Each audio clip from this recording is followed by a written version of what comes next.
Okay, let's go to the most frustrating bowl name change that we have in this entire postseason.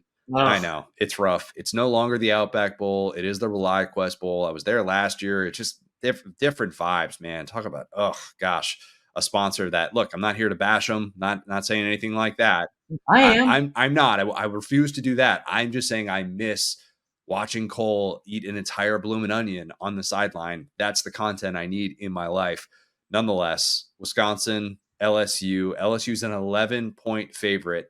If there is ever a game in which we're talking about watch the opt-outs, it is this one. Yeah. Okay, it is. You've already got Braylon Allen opting out of this one for Wisconsin. That's probably factoring into why that line is where it's at. We are recording this as we sit and breathe on December 12th. This game is not for a few weeks, so do not take what we have to say as gospel necessarily, and as regards to spreads and some of these props that could be taken off the board if there are opt-outs that happen. We don't know yet as of this recording about those LSU studs. Obviously, Heisman Trophy winner Jaden Daniels. You've got Malik Neighbors, Brian Thomas Jr.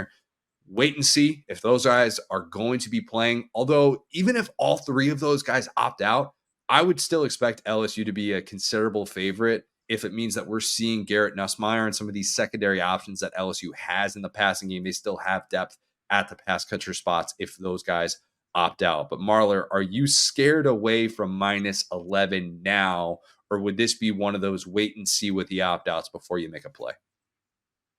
So I don't think it'll matter. I think if you told me that Nussmeier was going to start for LSU, I honestly already thought he was. I just kind of going into it with that mentality of like, yeah, of course he's going to start because there's no reason for Jaden Daniels to play in this game. I hate to say that because we'd love to all watch him play one more time, but we'd also hate to see anything happen to him in a game like this. So I think that Nussmeier's going to start. And I think when they announce that, Wisconsin fans are going to like breathe a sigh of relief.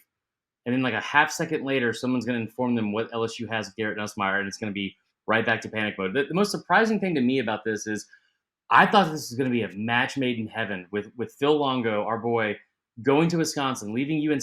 This man left UNC in Drake May's last year in college with all of that talent on offense, was like, I'm going to Wisconsin. The weather's beautiful.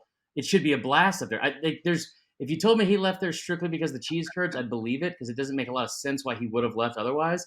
Like this, I thought it'd be a match made in heaven in Luke Fickell's first year, and there's a point in the season where they were 4-1, seeming like they were like right on course. Not a great football team, not a great offense. Scored less than 10 points in I think 3 of their last 6. Not a lot of great things going there for Wisconsin. Marler, are you still catfishing Phil Longo? He was catfishing me technically, but yeah, I guess I kind of was for sure. I mean, he thought I was like a former player, and at a time I think we all did. Yeah. Okay. Sure. Totally. Bob, is there something to be said for waiting for these opt-outs to come and then saying, oh, LSU's only a 6-point favorite? I would rather jump all over that and take advantage of this line then, as opposed to right now when it's sitting there. Yeah, there's absolutely no reason to bet LSU right now. If you're going to bet LSU, wait. It's only going to go one direction. I will say, if it stays where it's at, a relevant spot here, the Tigers this season have been favored by more or greater than 10 points, I should say, 6 different times. They've covered 5 of the 6 times that they were favored by 10.5 or more. So I think that is a pretty good spot to kind of consider. Should they stay a big time favorite? And there is no better team, and I'll just throw this out here so that we can all walk away with some knowledge. No better team this season in terms of betting the over than LSU. They were, I believe, let me see here, 11-1 to the over this season, which is crazy. It's automatic. It really has been. And as I've said so many times, Jaden Daniels, he has just gotten whatever blade of grass he has wanted this year. And even if Nussmeier plays in this one, there's definitely going to be a lot of people who are saying, well, I watched that SEC championship in the second half last year, and that guy can sling it. A fun team to bet the over on. Marler, a prop, maybe a Logan Diggs prop that you could be interested in? If he ends up being the starter, I would jump on every single prop offered by Garrett Nussmeier. If it's at 1.5 touchdowns, the offense, I understand that like the offense was a lot of key guys would be out of it if they opt out, like with Malik Neighbors and Brian Thomas Jr., like with Jaden Daniels. Yeah, exactly. But and those are all potential first round guys. I remember seeing this beforehand, and one of the reasons why people were so high on LSU to start the season was not just with it was really just Malik Neighbors at the time. There's a lot of depth in that receiver room. There's a lot of talent in that receiver room. So just kind of like I mentioned with the Notre Dame thing, maybe this is a situation where you have a breakout game from a player that you're going to start hearing as a household name next year. That offense, I think, will travel. Wisconsin just hasn't done much consistently this year to make me like them. You mentioned a good point here, Bob. Like, if you can get them later on and closer to the game and it's at 6, take that. But you could also get some value on an alternate line, getting up to near 9 or 10. Yeah, I think it's really hard to see LSU just coming out totally flat in this one. A group that is not necessarily stopped playing just because they were out of the national championship picture, and a team that showed up week after week, at least on the offensive side of the ball. Defensive side of the ball, not so much.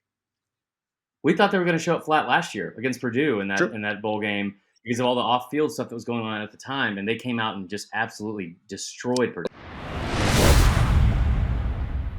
Hey, sports fans, we've got an exciting offer exclusively for new users of ESPN Bet. When you join, be sure to enter the promo code SOUTH during sign up to unlock an additional $50 in your betting account. That's right, you can wager on your favorite sports and receive up to $250 in bonus bets when you use the promo code SOUTH. Please remember, you must be 21 years old to participate in sports betting. We encourage responsible gambling within your means. If you ever need assistance or support, please reach out to 1-800-522-4700.